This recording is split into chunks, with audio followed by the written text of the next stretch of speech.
Hi everyone and welcome to this special edition of New Breakpoint for Microsoft Ignite 2021. My name is Simon Waite and I'll be your host for today's show. Before we start, I would like to acknowledge the Gadigal people of the Eora Nation as the traditional owners of the country on which I'm presenting from today. We recognise their continuing connection to the land, waters and community. We pay our respects to them and their culture and to elders both past and present. I also acknowledge that we have a number of people presenting from around Australia and around the world, in fact, joining us today. I would like to acknowledge the traditional owners and custodians of those lands and pay my respects to elders past, present and emerging. All right, so what do we have on today's show? Well, first of all, we're going to have a look at quantum at Microsoft. We're joined by Dr. Chris Granade and Professor David Reilly, who are going to run us through what's happening in the world of quantum hardware and quantum software design at Microsoft.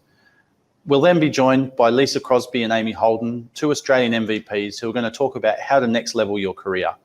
We'll hear their journeys and how they've next leveled their careers and give you some tips on how you can next level yours. If you'd like to join in, you can use the chat box on the Microsoft Ignite website. So that's if you're watching this live. If you are catching the show later on catch up, you can always tweet us on our Microsoft AU Dev Twitter handle or leave comments on our playlist on the Microsoft Australia YouTube channel. Please keep in mind that we do ask that you collaborate with other people in the community in a safe and appropriate manner. So please take time to read our code of conduct and make sure you understand it. All right, that's it for the introduction. Let's get started. First up, I'd like to bring on David Reilly, Professor David Reilly, who is a partner researcher and director of Microsoft Station Q Sydney. He's a chief investigator in the ARC Centre of Excellence Engineered Quantum Systems and a professor in the School of Physics at the University of Sydney. Welcome, David. Hey, nice to be here. And I'm also happy that we're also joined today by Dr. Chris Granade, who is a software development engineer working in the quantum systems group at Microsoft. Chris is actually an honorary Australian, having done their postdoc at the University of Sydney. Welcome, Chris, and thanks for joining us today. Thanks for having me here. All right, so without further ado, I think everyone who's watching can probably guess we're here to talk about everything quantum. We've got a couple of experts in the room.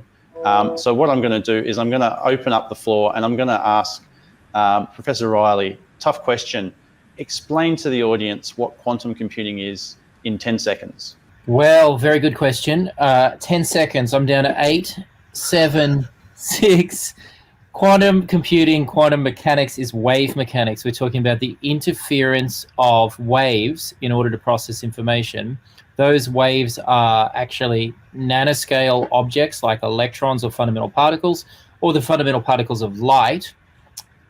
I need more than 10 seconds to tell you about why matter and light should interfere in that way, but this is wave mechanics, wave computing, but using the wave nature of reality to do things that you can't do with a classical computer for certain types of problems. It's that space that I think is very interesting to people, that idea that we have this new way of computing, or this new potential way of computing.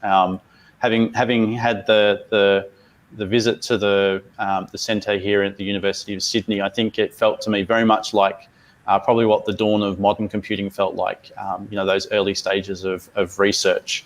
Now, Microsoft's been doing research in this space for a while. We have locations all over the globe that are contributing towards our efforts, and we're working in conjunction with universities like the University of Sydney. We're doing some different research though. Having read a little bit, we're kind of focusing on a thing called a topological qubit versus the other qubits that some of our competitors in the market are looking at. I guess the question for you, Professor Reilly, is, the research that we're doing being different to a lot of the others in the industry.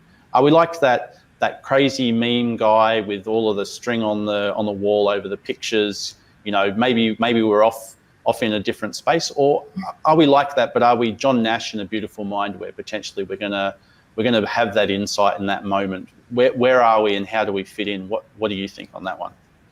Simon, it depends on what the end goal is. If what you're trying to do is build a machine that is going to go and do something that's impactful to people that aren't nerds, that don't really care about the underlying physics, but care about what this machine will do. When is it going to solve, a problem in quantum chemistry that may impact their lives?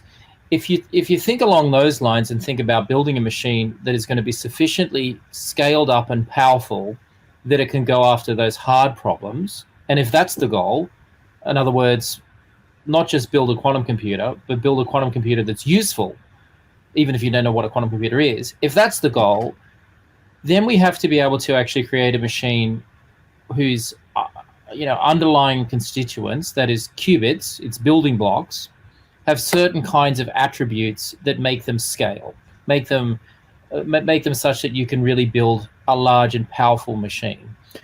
So you mentioned kind of the competition. There's a lot of different flavors of qubits at the moment, these building blocks of quantum computers. Those flavors of qubits map onto different underlying physical systems. Some qubits are built from electrons or properties of electrons, some are built from properties of photons, and so on. And we haven't yet, as a community, realized the ideal qubit, the one that's going to have the attributes that would allow it to scale to a machine that's sufficiently large that now you can go and really, tackle hard problems. Microsoft has spent a long time understanding what are the attributes of qubits that you need in order to build a powerful machine. And our goal is to build a machine that's going to do something useful. So we are searching in some ways and trying to engineer qubits that have properties and attributes for scale, as opposed to, building a machine or building a kind of toy that is a really cool, interesting physics experiment. I personally love that as a physicist. That's super interesting. There's new science there. That's a great endeavor. Yep. But if you really want to build a machine at scale, we've got to actually go back to the starting line and try and get this qubit technology where it needs to be, the kind of properties in order to scale. And one of those properties is actually something that relates to how a qubit reacts to noise. Qubits being, they obviously represent quantum information, which is extremely fragile. Qubits are sensitive to noise in a way that classical bits are not. Digital representation of a classical bit is insensitive to noise. Here we are with a very, it's an analog system, a system that wants to interact with its environment and its world on a microscopic scale. Those noisy systems, in order to encode information and process information with them, we need systems that somehow are protected from their environment and those noise sources.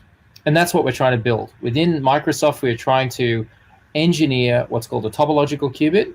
That's a qubit that uses properties of topology in order to encode information in a way that makes it insensitive to first order, to noise and interactions with the environment. A qubit that has these properties that it's insensitive to noise allows it to scale, build a machine big enough that you can tackle real world problems. So that is a differentiator. We are definitely, focused on the really long-term effort here about what it's going to take to build that real machine, as opposed to more near-term, exciting and interesting, developments, but not really the type of technology that will take us all the way. Okay.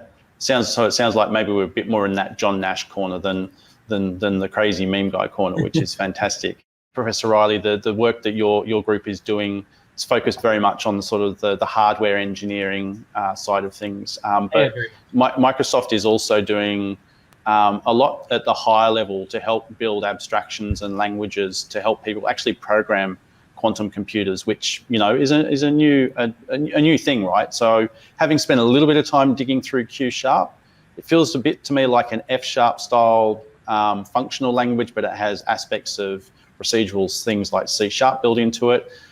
Chris, I guess the opening question for 10 points for you is, what do you need to learn if you're a developer in a classical computer sense, or maybe you're learning about development? What are you going to need to become a quantum developer? Well, I think the thing I always come back to is that, quantum computing on the whole is pretty challenging, just in terms of how many different backgrounds you really need on a team to realize, the things we've just heard about.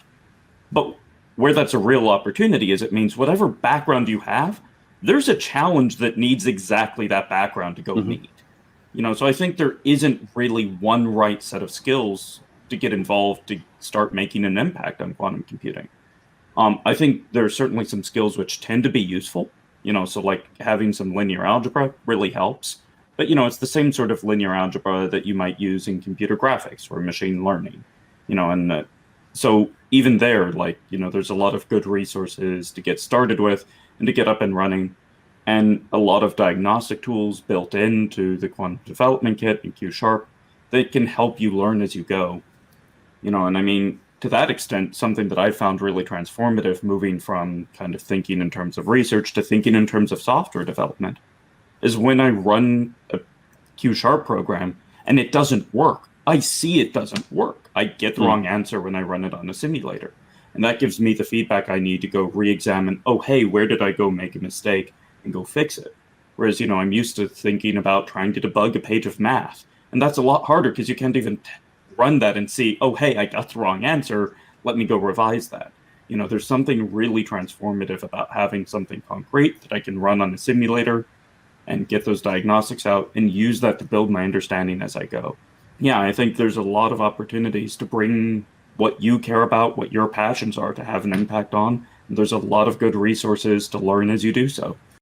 Professor Reilly, will we have, applications that can utilize quantum computers in our lifetimes?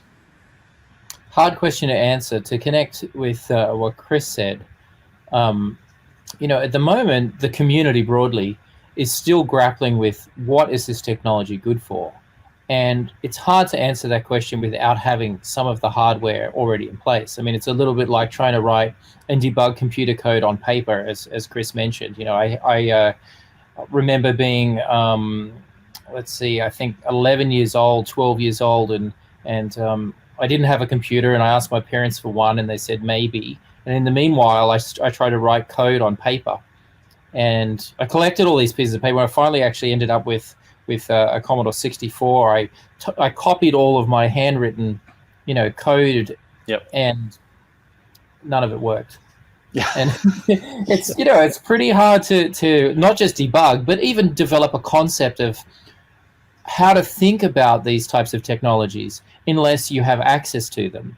Mm-hmm. So, there's a relationship here between the hardware and the software world where we're grappling with what is it good for, hard to do ahead of time. And, classical, the sort of development of classical computers from the transistor and vacuum tubes through, as I think really taught us that it is very hard to see into the future and anticipate what may come from technology until you can unleash it, until we can put quantum technology into the hands of people worldwide and let them do with it whatever they want. That's when I think the new applications come. So, of course, from a mathematical point of view, there are certain algorithms you can analyze, and you can see that there is an advantage if you're able to switch on quantum mechanics. Then there is a certain power that comes with that for certain types of problems, and you can talk about which algorithms are more efficient than others and so on. But I think that it won't just be the mathematical optimization or efficiencies that drive the technology. It may be along a different axis. It might not be the question of does a quantum computer outperform a classical computer for a certain task, meaning the amount of resources, the number of clock cycles, the effective memory, and so on. It may be something totally different. It may not be that underlying mathematical optimization, but actually turns out the way of thinking about this problem maps very well into that hardware.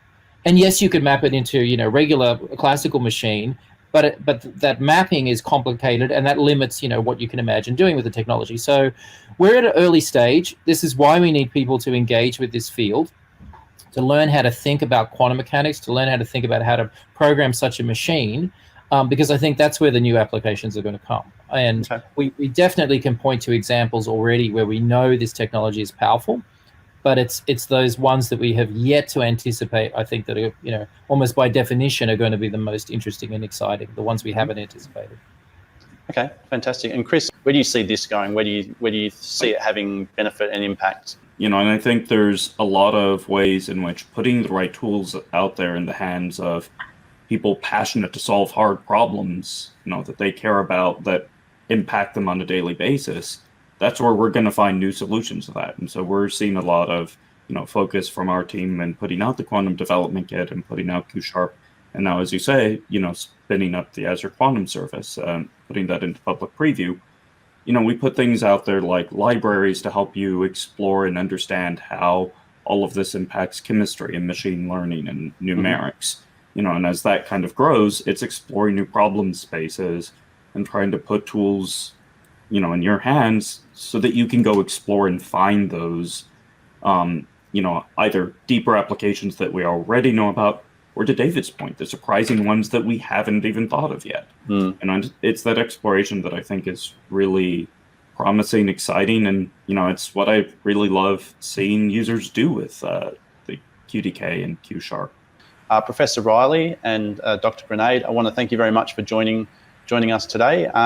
Give everyone a wave out there in viewerland. Come on, David, there we are. Thank you very much. All right, thanks a lot for joining us for this part of our show for Ignite today. We'll be back in a few moments. Thanks a lot, everybody. Thanks, Simon. Thank you.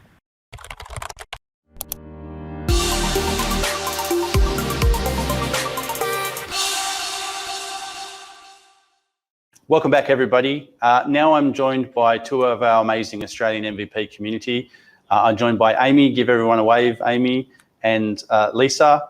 And the two of them are going to have a chat about next leveling your career and going through certification and those sorts of things. So welcome, Amey. Welcome, Lisa. Hopefully you have fun. Over to you. Thanks, Simon. Thank you so much. Hello, Lisa. Hello, Amey. We should introduce ourselves to everyone watching. This is a little bit of a chat about certifications and how they've helped us along the way. So do you want to go first? Absolutely. So I think the main thing for me is my tagline, as you might see down here. I'm anything but code. My background is in kind of business and IT. I dropped into it because I didn't know what else to do, and it felt like an acceptable thing for my parents to see me do at university. Then I joined a sufficiently acceptable place to work and found out there's more to Microsoft than spreadsheets. I'm still not a developer. I refuse to do that, but I'll do anything else along the way. How about you? Well, here's my confession. My name is Lisa, and I'm a qualified librarian. I know, shock. I actually I qualified as a librarian. I spent my first career actually working predominantly in book publishing, and now I'm doing this. So I'm actually a midlife career changer, and have been doing this for about 5 years. Also not a developer. I did a year of computer science back a long time ago, hated it, and now find myself drawing on those skills a lot. But I'm not a developer, but I do write apps and I do create awesome things with this platform. So super exciting. It sounds like a really good, what do we call that? A midlife career crisis? Yeah, perhaps a little bit of a crisis, but with a good outcome. Yeah. So, nice. For anyone, we're going to talk about certification and self-education and things here. And essentially that's what I've done. You can actually, you don't have to be straight out of uni or straight, young person to do this. You can actually make a shift. And I know a lot of people have probably been forced to do that in the last little while, but I did it by choice, and I'm only 5 years in. So you can actually, there's a lot of potential here to get started. So yeah. So you got certified. I got certified. I did my first certification about 3.5 years ago. I think it was the first exam I'd done for, I don't really want to count how many years since I'd previously done an exam. I was so nervous. And the first one I did, it was prompted by my employer saying, hey, go do this. But the first one I did, the self-satisfaction of knowing that I was at that level. So especially if you're new into this, I think one of the first things can be that personal satisfaction of achieving that and knowing that you can learn that stuff and apply it. From there, it's become a way of structured study and staying up to date with things. I've done a lot of demos recently with the marketing app, and so I went back in and did that certification so that I knew that I was credibly up to date with everything. And as I'm talking to people, I've got all that information under my belt. So, I still like the little badges and things, but really it's about making sure you've got the right information and that you're working with the right information. It's more than just a badge. But I do like the badge. Yeah, I fully agree. I find that stamp of approval from Microsoft, because it's like, yeah, my employer knows I'm great, but now I've just been recognized by someone else as well. So it's pretty good for the ego and the confidence as well. And I found that really helpful. Like if I'm on a customer site and they ask those curly questions, for want of a better term, and for some reason I know the answer, I have no idea why. And apparently it's because it was on that exam I did 3 years ago. And I know you've done this as well, but venturing into exams that are outside of your core territory as well. So you've done a bit of that too, right? So, you and I both work primarily with Power Platform and Dynamics 365.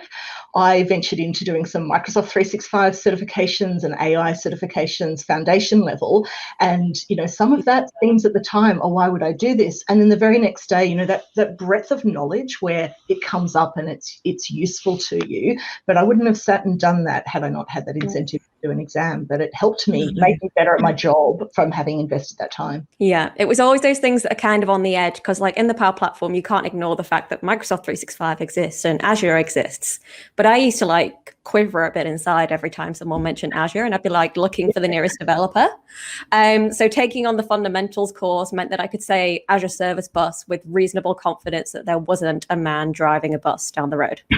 I spent a day of my life learning about security and all of those kinds of things. And I can say that's not my next career path for sure, but knowing it is relevant to everything we do. And so, there's a path of certification to build up in your area, but also to build breadth across other things that I think make you a more valuable consultant or employee, or whatever it is you want to do, because that breadth of knowledge is really helpful. I think as well, the last thing that makes me want to do it sounds terrible.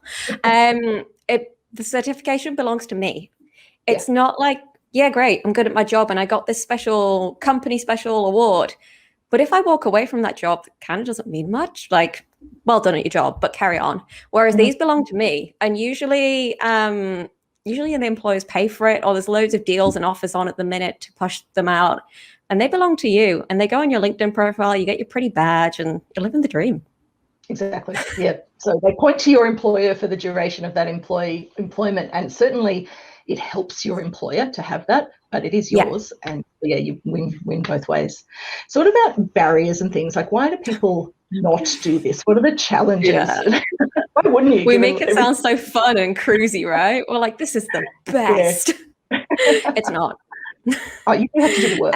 So I think time and energy is a big one, right? Like I'm studying for these in my personal time, often on a weekend, or I'm sitting them early in the morning. Like it's the knowledge you develop if you're working in the space certainly helps towards it, but you still have to sit down and do the study or the revision, and it does take that commitment for most of us, I think, of personal time. Definitely. I think for me, the way I persuade myself to do anything, I like to think of future Amey.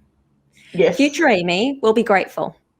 And sometimes I know I've said this and future Amey hasn't been grateful, but in this circumstance, she's really grateful every time.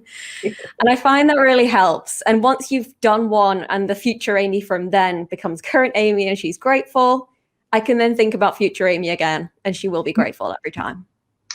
I think that's, future self is a good one. For me, there is the just book it in and do it, right? So I do hear a lot of people going, I don't have time, when this project's over, when this thing's over. It's not like anything in life, right?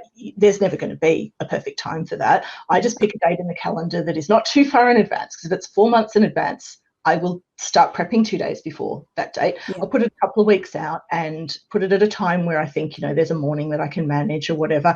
And then usually it's just that weekend or the day before I'm like, oh, right, that's there. That's there. I better do that. Honestly, every exam I've ever done is seriously just because I put it in the calendar and committed to doing it. There's nothing more magic than that, really. I think as well as getting it in your calendar, telling someone or many people that you're going to do it. Broadcasting it. Saying I've signed up for this exam, and then you committed, right? Yeah. And then people are going to come back to you and be like, oh, how's that exam going? And you can be like, oh, yeah, still not booked it. And they're checking in on you without you asking them to, which I think really helps kick you forwards. I would also say for me, the having to do it online was a little bit of a barrier. I was a big in-person person. And so make sure you have a proper trial practice run of that and give yourself enough time in the setup the first time you do that, because that can be a barrier for some people as well. Now that we've talked about how awesome this is, what should people do? Yes. So I think my first one's already come out, which is, I think you've said you book it in, and I've said tell everyone you're going to do it. Mm-hmm. So I think that's 2 big call to actions. And I think my other one would be go and do an exam, fail it, have a little cry, learn some stuff, feel better about yourself when you pass it the second time. Yeah. Like failure isn't a reason to not do it, the fear of failure. I've heard the thing about doing an exam as a way to prep for an exam. Failing is a way to pass the next time, for sure. I'd also make sure people know about Microsoft Learn. You can actually create collections in there. You can sign up and get a learning path. And if you're like me and you like the badges, you'll get little progress badges and things as you go along, but really good guiding learning paths, all completely free. So make sure you go there. There's cloud skills challenges as well that you can sign up for. So, lots of ways to kind of do it as part of a group or something like that if you want to do that and share that stuff. And do it for yourself. Like, it's yours at the end of the day. You walk away, it belongs to you. You've got your medal, your badge, whatever you want. Like, take it. Take the opportunity. If your employer is paying for it. If you're working for someone who's offering to pay for it, do it. Take that opportunity, right? All very great and useful points. I think the other thing to bear in mind is Microsoft at the moment is doing free exams attached to certain learning paths. So sometimes people are a bit put off about the idea of having to pay for an exam that they then might not actually pass, but you're actually spot on. The best way, even I find, to prepare for an exam is to sit an exam. So if you can get a test exam, great. If you can do the actual exam, you can do it for free or for low cost, and we often do that, and that's a great way as well.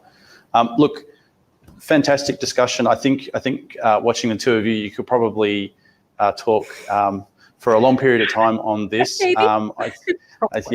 It's an interesting space. I think, like a lot of things, there's never been a better time to get out and do this. Both Microsoft locally in Australia and globally, and the industry as a whole, is increasingly becoming accessible for a lot of people to learn about new topics.